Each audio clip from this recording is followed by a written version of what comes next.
कृष्णाय वासुदेवाय हरे परमात्मने प्रणतः क्लेशनाशाय गोविंदाय नमो नमः। हरे कृष्णा। जय श्री हरि। आप सभी भक्तों का दिन शुभ हो। हे प्रिय भक्तों, आज कार्तिक मास का 17वां पावन प्रभात उदित हुआ है। आज का यह प्रभात भक्तों के लिए अनमोल वरदान लेकर आया है, क्योंकि कार्तिक मास का प्रत्येक दिन एक नई आध्यात्मिक ऊर्जा का संचार करता है। शास्त्रों में ऐसा कहा गया है कि जो कार्तिक मास में प्रभु का भजन करता है, उसके जीवन से दुख और मोह का नाश हो जाता है। हे प्रिय भक्तों, आज का यह दिन केवल सूर्य उदय नहीं, बल्कि आत्मा के आलोक का उदय है। हर दीपक की लौ में, हर पवन की लहर में श्री हरि का नाम झिलमिला रहा है।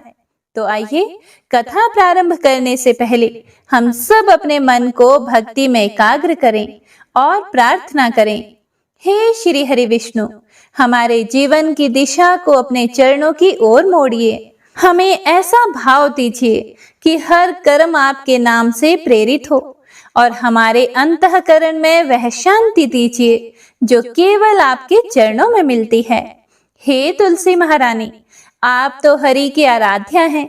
हमें भी ऐसी निष्ठा प्रदान करें जिससे हम सदैव प्रभु के स्मरण में रमे रहें। आज जब 17वां कार्तिक प्रभात हरि स्मरण की मधुर रागिनी में गूंज रहा है, तो आइए हम भी उस राग में अपनी आत्मा को मिला दें और सुने आज की यह पावन महात्म्य कथा, जो हरि प्रेम का अमृत बनकर हमारे हृदय को सींचेगी। तो सभी भक्तजन एक बार प्रेम से बोलिए, श्री हरि विष्णु भगवान की जय। तुलसी महारानी नमो नमो, हरि के पटरानी नमो नमो। जय श्री गणेश। एक समय की बात है। सुबह का निर्मल प्रभात था। हवा में शांति थी। खेतों में हरियाली लहरा रही थी। हर दिशा में प्रकृति मुस्कुरा रही थी। ऐसे ही सुंदर क्षणों में भगवान श्री गणेश जी अपने प्रिय वाहन मूषक पर सवार होकर धरती लोक के एक रमणीय गांव से होकर गुजर रहे थे। वह गांव भक्ति भाव से भरा पड़ा था। गली गली में हरि नाम की गूंज, आंगन आंगन में दीपक की ज्योति और खेतों में हरियाली की छटा बिखरी पड़ी थी। लेकिन कहते हैं ना, सत्पुरुष को भी कर्म का लेखा चुकाना ही पड़ता है। गणेश जी का मन जैसे किसी अदृश्य प्रेरणा से उस खेत की ओर खींच गया, जहां हरी भरी जौ की फसल लहलहा रही थी। तो गणेश जी ने एक जौ की बाली तोड़ ली। फिर उसे तोड़कर देखा तो उसके अंदर 13 दाने अनाज के थे। तो यह देखकर गणेश जी को बड़ा ही दुख हुआ। वे सोचने लगे कि मैंने बिना पूछे किसी के खेत से 13 दाने अनाज के तोड़ लिए हैं, तो यह तो चोरी हो गई, और चोरी करना तो पाप है। हे प्रभु, यदि अनजाने में भी किसी का अन्न लिया जाए तो वह भी पाप का भागी बना देता है। धर्म कहता है कि बिना अनुमति किसी का एक दाना भी ना लो, क्योंकि हर दाना किसी की तपस्या का फल होता है। हे प्रिय भक्तों, तो गणेश जी उस खेत के मालिक का पता लगाने लगे। तो किसी ने गणेश जी को बताया कि यह खेत हमारे गांव के सेठ जी का है। तो गणेश जी पता लगाकर सेठ जी की दुकान पर पहुंच गए और सेठ जी से कहने लगे कि मुझे दुकान पर काम के लिए रख लो, मुझे काम की जरूरत है, मुझे नौकरी करनी है। हे प्रिय भक्तों, सच्चा कर्मयोगी कभी परिणाम की चिंता नहीं करता। वह केवल अपने कर्म से ही अपने दोष मिटाता है। तो सेठ जी को काम वाले की जरूरत थी, तो सेठ जी ने उसे काम पर रख लिया। तो गणेश जी कहने लगे कि मैं आपके यहाँ 12 साल तक नौकरी करूंगा। तो सेठ जी ने कहा कि कोई बात नहीं, जब तक तुम्हारी इच्छा हो तुम नौकरी कर सकते हो, लेकिन अपना नाम तो बताओ। तो गणेश भगवान कहने लगे कि मेरा नाम गणेशिया है। तो इस प्रकार गणेश जी सेठ जी के यहाँ नौकरी पर लग गए। घर का सारा काम करते और समय मिलते ही खेत में काम करने के लिए चले जाते। तो सेठ जी यह देखकर बहुत ही खुश होते कि यह लड़का कितना सच्चा और ईमानदार है। काश मेरे भी इस तरह का एक बेटा होता। हे प्रिय भक्तों, क्योंकि सेठ जी निसंतान थे, उनके कोई संतान नहीं थी, इसीलिए सेठ और सेठानी बड़े ही दुखी रहा करते थे। पर सेठ जी तो गणेशिया को अपने पुत्र के समान ही प्यार करने लगे थे। एक दिन की बात है, सेठानी लघु शंका के लिए गई और आकर राख से हाथ धोने लगी। तो यह देखकर गणेश जी सेठानी का हाथ पकड़ लेते हैं और मिट्टी से उनके हाथ धुलवा देते हैं। यह देखकर सेठानी को बड़ा गुस्सा आया और जाकर सेठ जी से शिकायत की और सेठ जी से कहा कि आपने यह कैसा नौकर रखा है, उसने आज मेरा हाथ पकड़ लिया और आप तो पता नहीं उसकी किस बात की इतनी तारीफ करते रहते हो कि वह ईमानदार है, बड़ा सच्चा है। तो सेठानी की बात सुनकर सेठ जी ने गणेशिया को बुलाया और पूछा कि बेटा, क्या तूने आज सेठानी का हाथ पकड़ लिया? तुमने ऐसा क्यों किया? तब गणेशिया ने हाथ जोड़कर कहा कि सेठ जी, मैंने तो हाथ पकड़कर बस इतना ही कहा था कि राख से हाथ मत धो, क्योंकि राख से हाथ धोने पर लक्ष्मी जी नाराज होकर चली जाती हैं और मिट्टी से हाथ धोएं तो लक्ष्मी लौट आती हैं। यह सुनकर सेठ जी सोचने लगे कि गणेशिया बोल तो ठीक रहा है, इसमें कोई गलत बात भी नहीं है, जो कुछ भी किया हमारी भलाई के लिए ही किया है। हे प्रिय भक्तों, जब कोई साधु या महात्मा हमारे जीवन में आता है तो आरंभ में उसकी बात हमें कठिन लगती है, पर वही मार्ग हमें परम कल्याण तक पहुंचा देता है। ऐसा करते करते कई दिन बीत गए। थोड़े दिनों के बाद कुंभ का मेला आया तो सेठानी सेठ जी से कहने लगी कि सेठ जी, मुझे तो कुंभ के मेले में स्नान करने जाना है। तो सेठ जी कहने लगे कि मेरे पास तो समय नहीं है, दुकान भी संभालनी है और खेत भी देखना है। यह सोचते हुए उन्होंने गणेशिया को आवाज दी और कहा कि बेटा, तुम ऐसा करो, सेठानी जी को कुंभ के मेले में स्नान करवा के ले आओ। तो सेठ जी की आज्ञा पाकर गणेशिया सेठानी को लेकर कुंभ के मेले में चला गया। तो सेठानी तो वहां जाकर पानी को हाथ लगाकर देख रही थी कि पानी ठंडा है और आगे जाऊंगी तो पानी गहरा है, कहीं मैं डूब ना जाऊं। यह सोचकर वह किनारे पर बैठकर स्नान कर रही थी। तो गणेश जी ने उनका हाथ पकड़ा और आगे ले जाकर डुबकी लगवाकर घर ले आया। घर आते ही सेठानी ने सेठ जी से कहा कि यह आपने कैसा नौकर रखा है, इसने तो मेरी लोगों के बीच में ही इज्जत नहीं रखी। इतनी सारी भीड़ थी वहां पर, उन सभी के बीच में मुझे खींचकर पानी में आगे ले गया।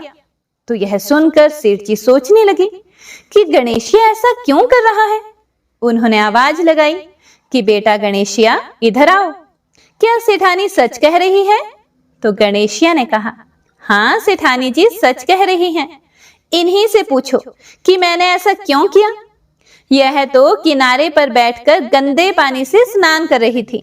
जब हम इतनी दूर से कुंभ के मेले में स्नान करने के लिए गए हैं तो कम से कम अच्छे पानी में जाकर डुबकी तो लगाओ। तो यह सुनकर सेठ जी फिर सोचने लगे कि गणेशिया सच कह रहा है। फिर सेठानी को समझा दिया। ऐसा करते करते कुछ दिन बाद सेठ ने घर में पूजा रखी। हवन हो रहा था तो सेठ जी ने गणेशिया से कहा कि जाओ सेठानी को बुला कर लाओ कि हवन शुरू होने वाला है। तो गणेशिया सेठानी को बुलाने के लिए गया तो सेठानी तैयार हो रही थी। चुनरी ओढ़कर जैसे ही गणेशिया के साथ चलने लगी तो गणेशिया ने चुनरी पकड़कर फाड़ दी और कहा कि लाल चुनरी ओढ़कर आओ। तो सेठानी तो नाराज होकर सो गई। सेठ जी बार बार देखते रहे कि सेठानी अभी तक नहीं आई, आखिर क्या बात है। काफी देर इंतजार करने के बाद सेठ जी स्वयं हवन से खड़े हुए और अंदर आकर देखा तो सेठानी तो पलंग पर सोई पड़ी थी। तो सेठ जी ने कहा, हे सेठानी, क्या बात है? मैंने गणेशिया को तुम्हें बुलाने के लिए भेजा था, कहाँ है वह? आया नहीं तुम्हारे पास? तो सेठानी रोते हुए कहने लगी कि सेठ जी, आज तो हद ही हो गई, आपके गणेश ने मेरी चुनरी फाड़ दी।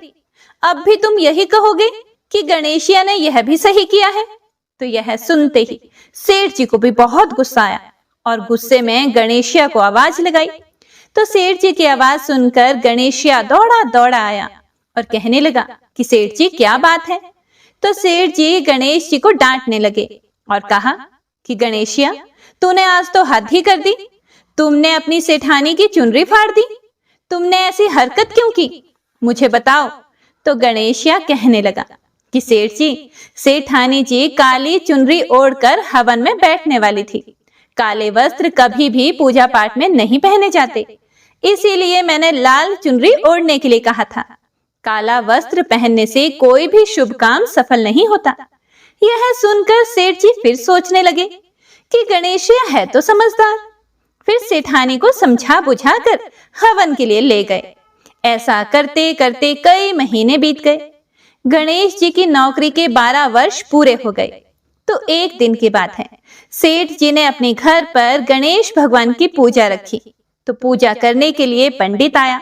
तो वह पूजा पाठ की सारी सामग्री तैयार करके कहने लगा कि सेठ जी, मैं तो गणेश की मूर्ति घर पर ही भूल आया हूं, अब क्या करें? तो गणेशिया वहीं पर खड़ा हुआ था।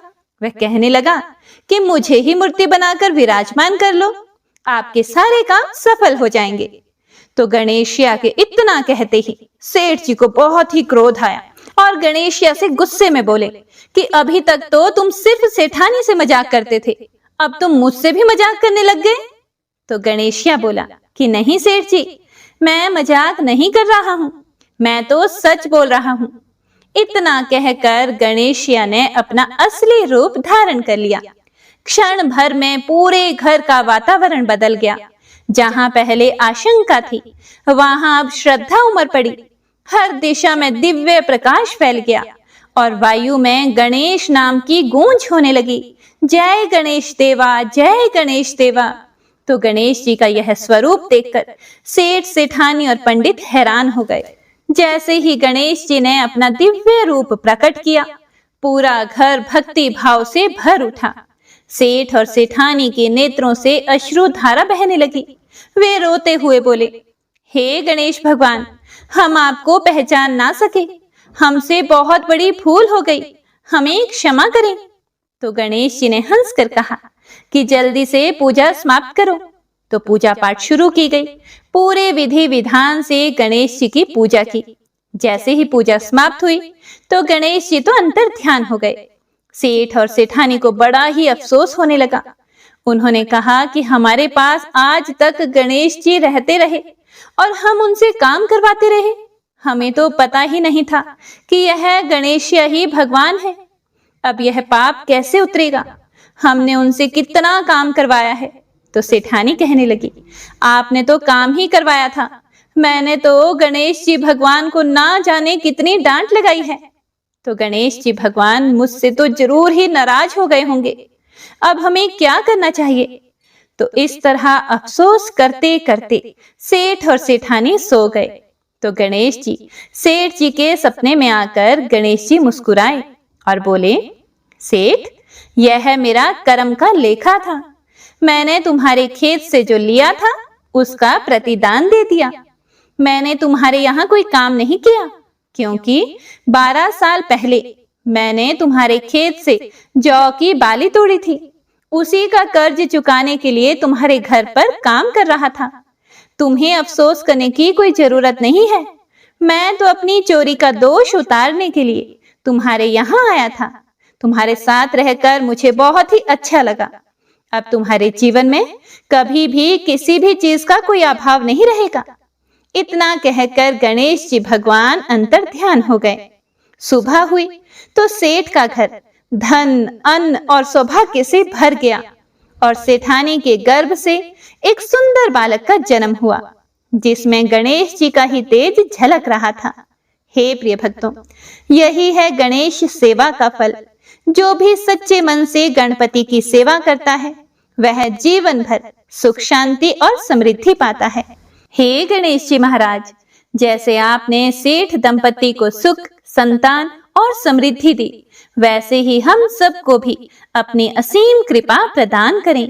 सुनने वाले, कहने वाले और हुंकारा भरने वाले सभी भक्तों पर आपकी कृपा सदा बनी रहे। तो प्रेम से बोलिए सिद्धि विनायक की जय। मंगल मूर्ति गणपति बप्पा मोरया। तो आइए सुनते हैं आज की महात्म्य कथा और पुण्य फल देने वाली कथा। सबसे पहले सुनते हैं बुढ़िया माई के निष्काम प्रेम और भगवान श्री कृष्ण की एक बहुत ही सुंदर कथा। एक गांव में एक बुढ़िया माई रहती थी। बुढ़िया माई का आगे पीछे कोई नहीं था, इसीलिए बूढ़ी माई बेचारी अकेली रहती थी। एक दिन उस गांव में एक संत महात्मा आए। बूढ़ी माई ने महात्मा जी का बहुत ही प्रेम पूर्वक आदर सत्कार किया। जब महात्मा जी जाने लगे तो बूढ़ी माई ने कहा, हे महात्मा जी, आप तो ईश्वर के परम भक्त हैं, कृपया करके मुझे ऐसा आशीर्वाद दीजिए जिससे मेरा अकेलापन दूर हो जाए। अकेले रह रह के अब मैं ऊब चुकी हूँ। तब उन महात्मा ने मुस्कुराते हुए अपनी झोली में से बाल गोपाल की एक मूर्ति निकाली और बुढ़िया माई को देते हुए कहा कि हे माई, ये लो, ये आपका बालक है, इसका अपने बच्चे की तरह प्रेम पूर्वक लालन पालन करती रहना। बुढ़िया माई बड़े लाड प्यार से ठाकुर जी का लालन पालन करने लगी। एक दिन गांव के कुछ शरारती बच्चों ने देखा कि माई मूर्ति को अपने बच्चे की तरह लाड कर रही है। नटखट बच्चों को माई से हंसी मजाक करने की सोची। उन्होंने माई से कहा कि अरे मैया सुनो, आज गांव में जंगल से एक भेड़िया आ गया है जो छोटे बच्चों को उठाकर ले जाता है और मारकर बच्चों को खा जाता है। तुम अपने लाला का ख्याल रखना, कहीं भेड़िया भी इसे उठाकर ना ले जाए। बुढ़िया माई ने अपने बाल गोपाल को उसी समय कुटिया में विराजमान किया और स्वयं लाठी लेकर दरवाजे पर पहरा लगाने के लिए बैठ गई। अपने लाल को भेड़िए से बचाने के लिए बुढ़िया माई भूखी प्यासी दरवाजे पर पहरा देती रही। पहरा देते देते एक दिन बीता, फिर दूसरा, फिर तीसरा दिन, फिर चौथा, पांचवां दिन बीत गया। बुढ़िया माई 5 दिन और 5 रात लगातार बगैर पलकें झपकाए भेड़िए से अपने बाल गोपाल की रक्षा के लिए पहरा देती रही। उस भोले भाली मैया का यह भाव देखकर ठाकुर जी का हृदय प्रेम से भर गया। अब ठाकुर जी को मैया के प्रेम का प्रत्यक्ष रूप से आस्वादन करने की इच्छा हुई। भगवान बहुत ही सुंदर रूप धारण करके वस्त्राभूषणों से सुसज्जित होकर माई के पास आए। अब देखिए, ठाकुर जी के पांव की आहट पाकर माई डर गई कि कहीं दुष्ट भेड़िया तो नहीं आ गया मेरे लाला को उठाने के लिए। माई ने लाठी उठाई और भेड़िए को भगाने के लिए उठ खड़ी हुई। तब श्याम सुंदर ने कहा, मैया मैं हूँ, मैं तेरा वही बालक हूँ जिसकी तुम रक्षा करती हो। माई ने कहा, क्या? चल हट, तेरे जैसे बहुत देखे हैं, तेरे जैसे सैकड़ों अपने लाल पर न्यौछावर कर दूं। अब ऐसा मत कहियो, चल भाग जाए यहाँ से। ठाकुर जी मैया के स्वभाव और एक निष्ठता को देखकर बहुत ज्यादा प्रसन्न हो गए। ठाकुर जी मैया से बोले, अरे मेरी भोली मैया, अरे मेरी प्यारी मैया, मैं त्रिलोकीनाथ भगवान हूँ, मुझसे जो चाहे वर मांग लो, मैं तुम्हारी भक्ति से बड़ा प्रसन्न हूँ। बुढ़िया माई ने कहा कि अच्छा, आप भगवान हो, मैं आपको 100 प्रणाम करती हूँ। कृपया करके मुझे यह वरदान दीजिए कि मेरे प्राण प्यारे लाल को भेड़िया ना ले जाए।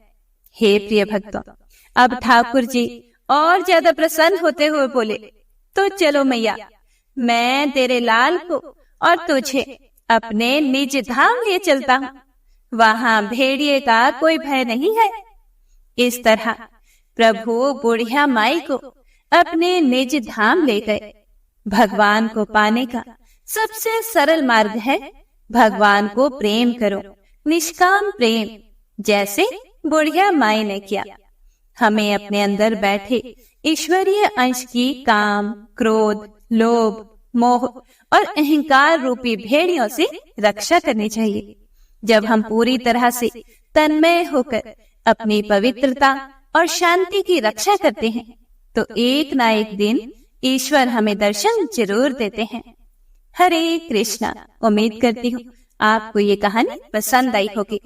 तो आइए अब सुनते हैं आज का कार्तिक मास महात्म्य। दीपावली को दीपमालिका के महत्व और महालक्ष्मी जी के पूजन की विधि ध्यान पूर्वक सुनने के बाद महाराज पृथु ने देव ऋषि नारद जी से विनती की कि हे देव ऋषि नारद, अब आप अन्नकूट और गोवर्धन का महात्म्य सुनाने की कृपा कीजिए।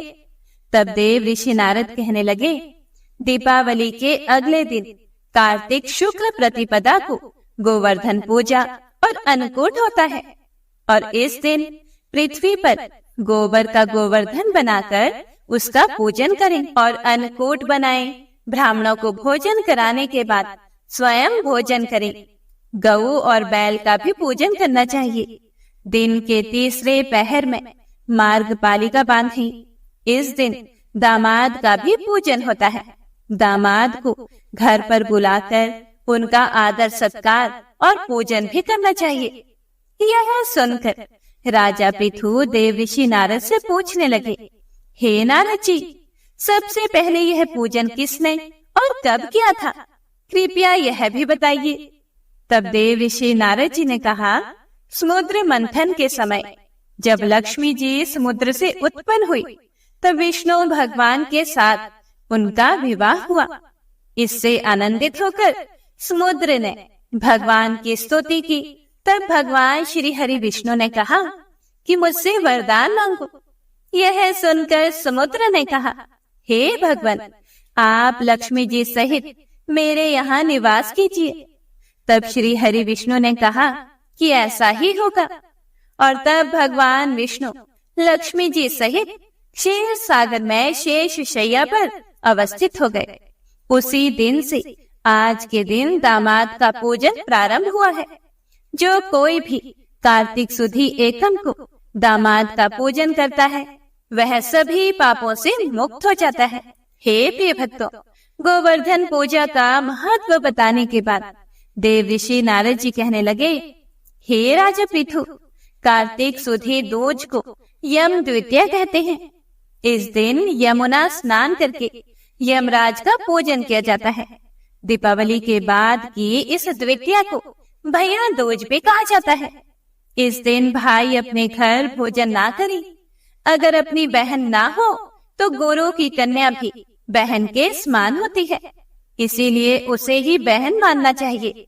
इस दिन बहन अपने भाई की आयु बढ़ाने की कामना से 8 चिरंजीवियों अर्थात मार्कंडे, बलि, व्यास, हनुमान, विभीषण, कृपाचार्य, अश्वत्थामा और परशुराम जी का विधि पूर्वक पूजन करें। फिर भाई को बुलाकर उसको तिलक लगाते हुए कहे कि हे सूर्य, चंद्रमा, पृथ्वी, समुद्र, वेद, पुराण, तप, सत्य, ब्रह्मा, विष्णु, महेश, देवता और मुनि तथा धर्म मेरे भाई की रक्षा करें और जब तक सूर्य, पृथ्वी आदि स्थित हैं, तब तक मेरे भाई की संतति चले।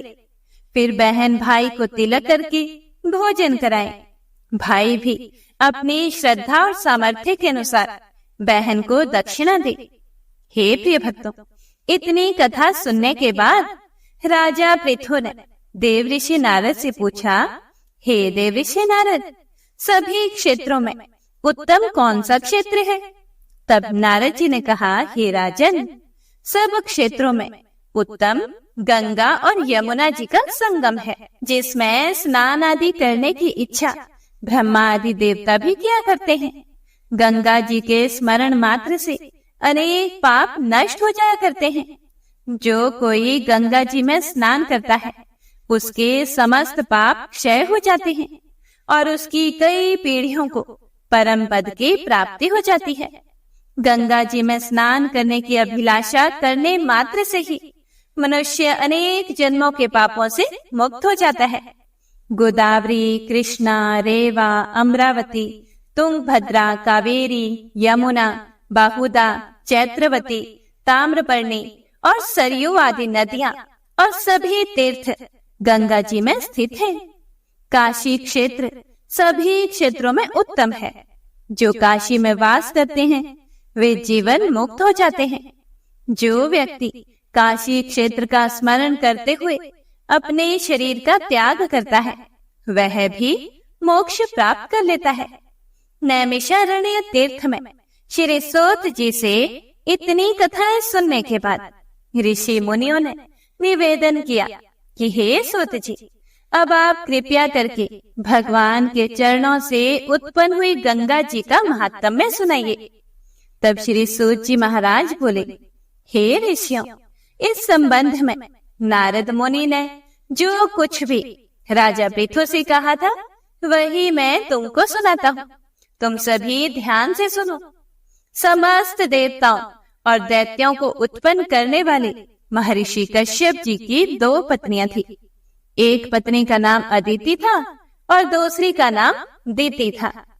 अदिति के पुत्र देवता कहलाए और दीति से दैत्यों की उत्पत्ति हुई।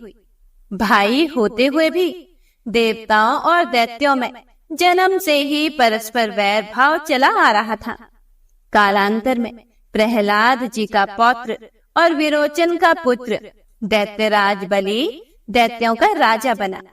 उसकी सेना अत्यंत विशाल थी। समस्त पृथ्वी पर विजय प्राप्त करने के बाद उसने स्वर्ग पर अधिकार जमाने के लिए देवताओं पर ही चढ़ाई कर दी। अपने राज्य को दैत्यों से घिरा हुआ देखकर इंद्र सहित सभी देवता युद्ध करने के लिए मैदान में आ डटे। बहुत भीषण घोर संग्राम हुआ जो अनेकों वर्षों तक चलता रहा।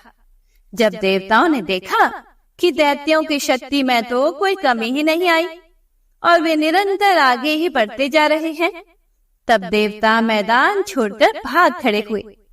इस प्रकार दैत्यों ने स्वर्ग पर अधिकार कर लिया और बलि स्वयं इंद्रासन पर बैठकर शासन करने लगा।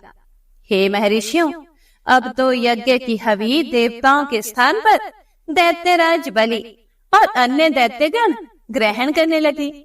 अपने पुत्रों अर्थात देवों को दुखी और आश्रयहीन देखकर अदिति देवताओं की जय और दैत्यों की पराजय के लिए तपस्या करने के लिए हिमाचल पर्वत पर चली गई। वहां कुछ समय तक फलाहार का सेवन किया, कुछ समय तक सूखे पत्तों का सेवन किया और कुछ समय तक केवल वायु का ही सेवन करती रही। फिर पैर के पंजों पर ही खड़ी होकर भगवान का तप करने लगी। इस प्रकार अदिति ने 1000 वर्ष तक बहुत कठिन उग्र तप किया। दीति के पुत्र मायावी राक्षस इस घोर तप से चिंतित होकर राक्षसी माया द्वारा देवताओं का रूप धारण करके अदिति के पास आकर बोले कि हे माते, आप हमारे लिए इतना घोर तप क्यों कर रही हैं? आत्मघात करना सभी शास्त्रों में पाप बताया गया है। हम आपका यह दुख सहन नहीं कर सकते। कोई भी पुत्र अपनी माता से विमुख नहीं हो सकता और न ही माता को दुखी देखकर सुखी ही रह सकता है। इसीलिए हे माते, शास्त्रों का कथन है कि जिसके घर में कल्याणकारिणी माता नहीं और प्रिय बोलने वाली पतिव्रता पत्नी नहीं, उसका तो जीवन ही निरर्थक है। इसीलिए हे माते, आप अपनी तपस्या छोड़कर अब हमारे साथ घर चलिए और हम पुत्रों को सुखी कीजिए। हे प्रिय भक्तों, मायावी दैत्यों के इस प्रकार छल से कहने पर भी अदिति समाधि से विचलित नहीं हुई। तब उन्होंने अदिति को ही मार डालने का निश्चय किया। इस कृत्य के लिए दैत्यों ने उस वन में आग लगा दी जिसमें अदिति तपस्या कर रही थी। भगवान की कृपा से उस अग्नि द्वारा अदिति को तो किसी प्रकार की हानि ही नहीं पहुंची और उन्हें इस अग्नि का पता तक नहीं चला। भगवान का सुदर्शन चक्र अदिति की रक्षा करता रहा और सभी दैत्य स्वयं ही अपनी ही जलाई हुई अग्नि में जलकर भस्म हो गए। इस प्रकार देवताओं का फिर से स्वर्ग पर अधिकार हो गया। नैमिषारण्य तीर्थ में स्थित ऋषि मुनियों को श्री सूत जी महाराज यह महात्म्य सुनाने के बाद कुछ क्षण के लिए मौन हो गए। ओम नमो नारायणाय। हे प्रिय भक्तों, तुलसी भगवान विष्णु को अति प्रिय है। तुलसी के बिना भगवान विष्णु भोग भी स्वीकार नहीं करते हैं। तुलसी पूर्व जन्म में एक लड़की थी जिसका नाम वृंदा था, जिसका जन्म राक्षस कुल में हुआ था। राक्षस कुल में जन्म लेने के बाद भी क्यों तुलसी भगवान विष्णु को अति प्रिय होती है? तो आइए सुनते हैं तुलसी माता के प्रादुर्भाव की बड़ी ही सुंदर कहानी। शिव महापुराण के अनुसार पौराणिक समय में दैत्यों का राजा दंभ हुआ करता था। वह बहुत बड़ा विष्णु भक्त था।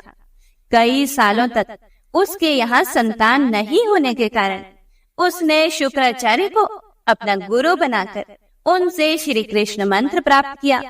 यह मंत्र प्राप्त करके उसने पुष्कर सरोवर में घोर तपस्या की। भगवान विष्णु उसकी तपस्या से प्रसन्न हुए और उसे संतान प्राप्ति का वरदान दे दिया। भगवान विष्णु के वरदान से राजा दंभ के यहाँ एक पुत्र ने जन्म लिया। इस पुत्र का नाम शंखचूड़ रखा गया। बड़ा होकर शंखचूड़ ने ब्रह्मा जी को प्रसन्न करने के लिए पुष्कर में घोर तपस्या की। उसकी तपस्या से प्रसन्न होकर ब्रह्मा जी ने उसे वरदान मांगने को कहा। तब शंखचूड़ ने वरदान मांगा कि वह हमेशा अजर अमर रहे और कोई भी देवता उसे नहीं मार पाए। ब्रह्मा जी ने उसे यह वरदान दे दिया और कहा कि वह बद्री वन जाकर धर्मध्वज की पुत्री तुलसी जो तपस्या कर रही है उससे विवाह कर ले। शंखचूड़ ने वैसा ही किया और तुलसी के साथ विवाह के बाद सुख पूर्वक रहने लगा। उसने अपने बल से देवताओं, असुरों, दानवों, राक्षसों, गंधर्वों, नागों, किन्नरों, मनुष्यों तथा त्रिलोकी की सभी प्राणियों पर विजय प्राप्त कर ली थी। वह भगवान श्री कृष्ण का परम भक्त था। शंखचूड़ के अत्याचारों से सभी देवता परेशान होकर ब्रह्मा जी के पास गए और ब्रह्मा जी उन्हें भगवान विष्णु के पास लेकर गए। भगवान विष्णु ने कहा कि शंखचूड़ की मृत्यु भगवान शिव के त्रिशूल से ही होगी, इसीलिए आप उनके पास ही जाएं। भगवान शिव ने चित्ररथ नामक गण को अपना दूत बनाकर शंखचूड़ के पास भेजा। चित्ररथ ने शंखचूड़ को समझाया कि वह देवताओं को उनका राज्य लौटा दे, परंतु शंखचूड़ नहीं माना और उसने मना कर दिया और कहा कि वह महेश्वर से युद्ध करना चाहता है। जब शंखचूड़ युद्ध पर जाने लगे तो तुलसी ने कहा कि हे स्वामी, आप युद्ध पर जा रहे हैं। आप जब तक युद्ध में रहेंगे मैं पूजा में बैठकर आपकी जीत के लिए अनुष्ठान करूंगी। जब तक आप नहीं लौट आते मैं अपना संकल्प नहीं छोड़ूंगी। शंखचूड़ तो युद्ध में चला गया और तुलसी व्रत का संकल्प लेकर पूजा में बैठ गई। उसके व्रत के प्रभाव से देवता भी जलंधर को ना हरा सके। भगवान शिव को जब यह बात पता चली तो वे युद्ध के लिए अपनी सेना लेकर वहां निकल पड़े। इस तरह देवता और दानवों में घमासान युद्ध हुआ, परंतु ब्रह्मा जी के वरदान के कारण शंखचूड़ को देवता नहीं हरा पाए। भगवान शिव ने शंखचूड़ का वध करने के लिए जैसे ही अपना त्रिशूल उठाया तभी वहां पर एक आकाशवाणी हुई कि जब तक शंखचूड़ के हाथ में श्री हरि का कवच है और इसकी पत्नी का सतीत्व अखंडित है तब तक इसका वध असंभव है। आकाशवाणी सुनकर भगवान विष्णु वृद्ध ब्राह्मण का रूप धारण करके शंखचूड़ के पास गए और उससे श्री हरि कवच दान में मांग लिया। शंखचूड़ ने वह कवच बिना किसी संकोच के ही दान कर दिया। इसके बाद भगवान विष्णु शंखचूड़ का रूप बनाकर तुलसी के पास गए। शंखचूड़ रूपी भगवान विष्णु ने तुलसी के महल के द्वार में जाकर अपनी विजय होने की सूचना दी और यह सूचना सुनकर तुलसी बड़ी प्रसन्न हुई। तुलसी ने जैसे ही अपने पति को देखा तो वह तुरंत पूजा में से उठ गई और उनके चरणों को छू लिया और उसका संकल्प टूट गया। और तुलसी ने जैसे ही पति रूप में आए भगवान का पूजन किया, चरण स्पर्श किया, वैसे ही तुलसी का सतीत्व खंडित हो गया और भगवान शिव ने युद्ध में अपने त्रिशूल से शंखचूड़ का वध कर दिया। हे प्रिय भक्तों, तब तुलसी को पता चला कि वे उनके पति नहीं बल्कि वे तो भगवान विष्णु हैं। तब क्रोध में आकर तुलसी ने कहा कि आपने छल पूर्वक मेरा धर्म भ्रष्ट किया है और मेरे पति को मार डाला, इसीलिए मैं आपको श्राप देती हूँ कि आप पाषाण होकर धरती पर रहें। तब भगवान विष्णु ने कहा कि हे देवी, तुम मेरे लिए भारतवर्ष में रहकर बहुत दिनों तक तपस्या कर चुकी हो। तुम्हारा यह शरीर नदी रूप में बदलकर गंडकी नामक नदी के रूप में प्रसिद्ध होगा। तुम पुष्पों में श्रेष्ठ तुलसी का वृक्ष बन जाओगी और सदा मेरे साथ रहोगी। तुम्हारे श्राप को सत्य करने के लिए मैं पाषाण अर्थात शालिग्राम बनकर रहूंगा। गंडकी नदी के तट पर मेरा वास होगा। तो प्रेम से बोलिए तुलसी शालिग्राम भगवान की जय। हे प्रिय भक्तों, तो आइए अब सुनते हैं श्री तुलसी चालीसा। श्री तुलसी महारानी करो विनय सिर नाए, जो मम हो संकट विकट दीजे मात नशाए। नमो नमो तुलसी महारानी, महिमा मिट ना जाए बखानी। दियो विष्णु तुमको सन्माना, जग में छायो सुयश महाना। विष्णु प्रिया जय जयति भवानी, तिहु लोक की हो सुख खानी। भगवत पूजा कर जो कोई, बिना तुम्हारे सफल न होई। जिन घर तब नहीं होए निवासा, उस पर करी विष्णु नहीं वासा। करे सदा जो तब नित सुमिरन, ते ही के काज होए सब पूरन। कार्तिक मास महात्म तुम्हारा, ताको जानत सब संसारा। तब पूजन जो करे कुवारी, पावे सुंदर वर सुकुमारी। कर जो पूजन नित प्रति नारी, सुख संपत्ति से होए सुखारी। वृद्धा नारी करे जो पूजन, मिले भक्ति होवे पुलकित मन। श्रद्धा से पूजे जो कोई, भवनिधि से तर जावे सोई। कथा भागवत यज्ञ करावे, तुम बिन नहीं सफलता पावे। छायो तब प्रताप जग भारी, ध्यावत तुम ही सकल चित धारी। तुम ही मात यंत्रन तंत्रन में, सकल काज सिद्धि हो वीक्षण में। औषधि रूप आप हो माता, सब जग में तब यश विख्याता। देव ऋषि मुनियों तपधारी, करत सदा तब जय जयकारी। वेद पुराणन तब यश गाया, महिमा गम पार नहीं पाया। नमो नमो जय जय सुख कारणी, नमो नमो जय दुख निवारणी। नमो नमो सुख संपत्ति देनी, नमो नमो अघ काटन छेनी।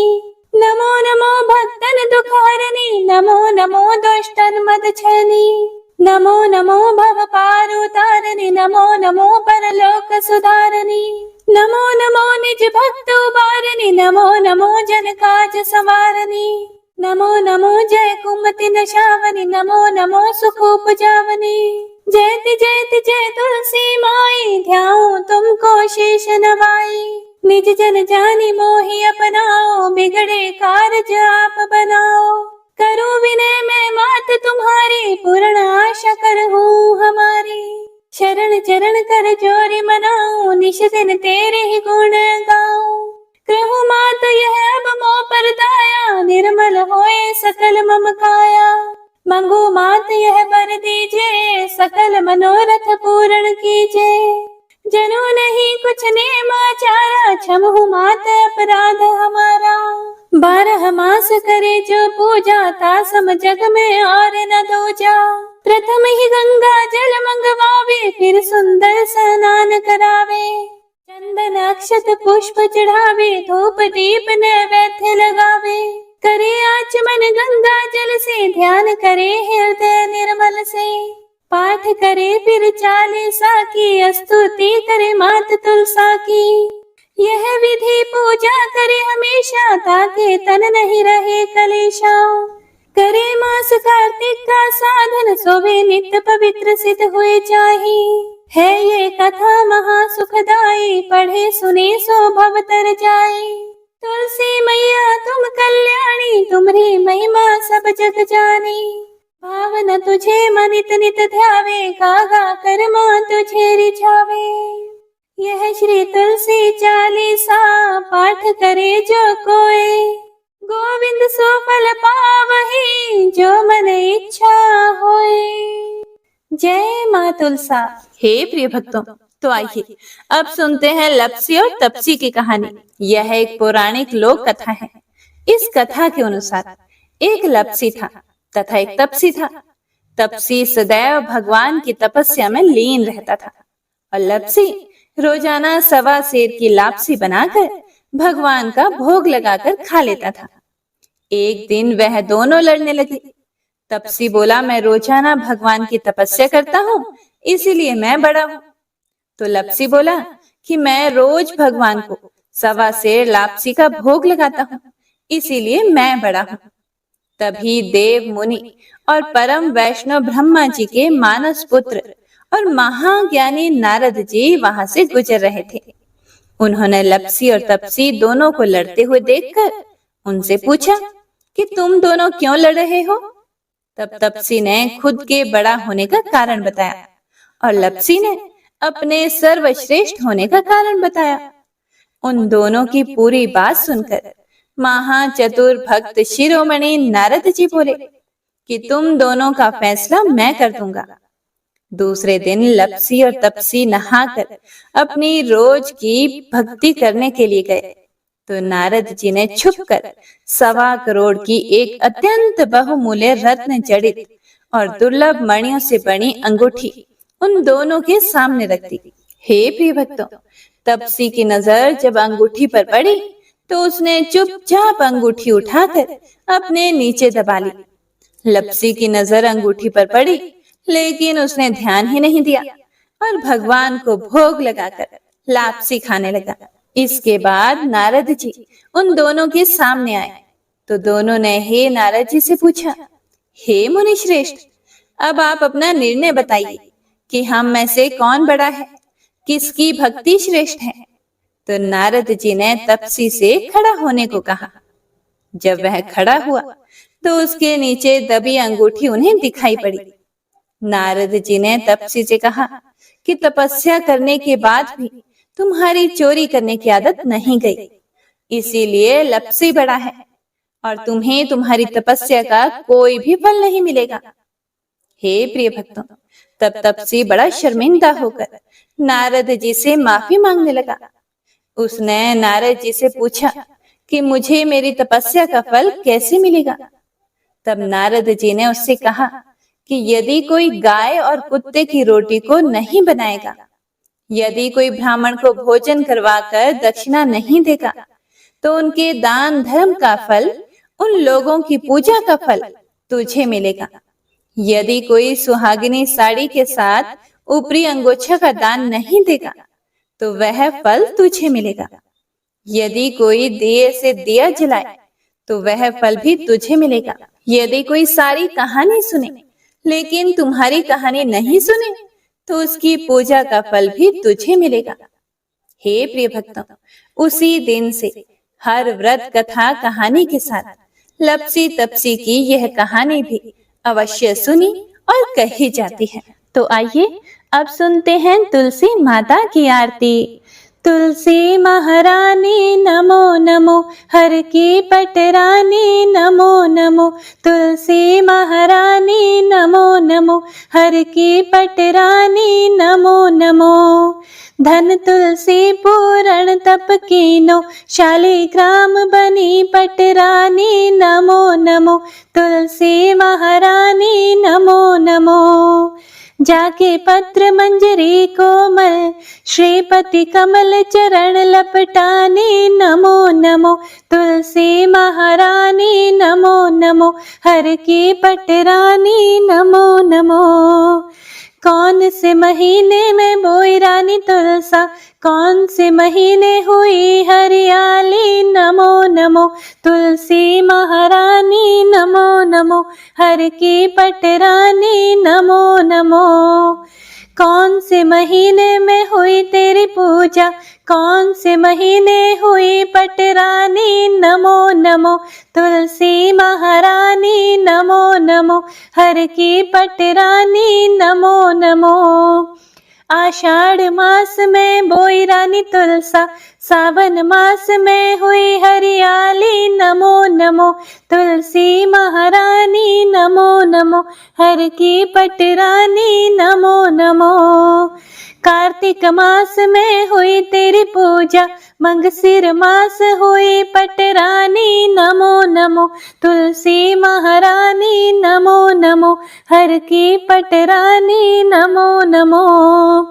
धूप दीप नैवेद्य आरती, पुष्पन की वर्षा बरसानी। नमो नमो तुलसी महारानी, नमो नमो हर की पटरानी, नमो नमो। 56 भोग 36 व्यंजन, बिन तुलसी हरि एक न मानी। नमो नमो तुलसी महारानी, नमो नमो हर की पटरानी, नमो नमो। जो तुलसी को सवेरे गाए, श्री कृष्ण के वो दर्शन पाए। नमो नमो तुलसी महारानी, नमो नमो हर की पटरानी, नमो नमो। जो तुलसी को दोपहर को गाए, खीर खांड का भोग लगाए। नमो नमो तुलसी महारानी, नमो नमो हर की पटरानी, नमो नमो। जो तुलसी को शाम को गाए, श्री कृष्ण की आरती उतारे। नमो नमो तुलसी महारानी, नमो नमो हर की पटरानी, नमो नमो। जो तुलसी को रात को गाए, श्री कृष्ण के चरण दबाए। नमो नमो तुलसी महारानी, नमो नमो हर की पटरानी, नमो नमो। सभी सखी मैया तेरो यश गावे, भक्ति दान दीजे महारानी। नमो नमो तुलसी महारानी, नमो नमो हर की पटरानी, नमो नमो तुलसी महारानी, नमो नमो हर की पटरानी, नमो नमो। जय माँ तुलसा।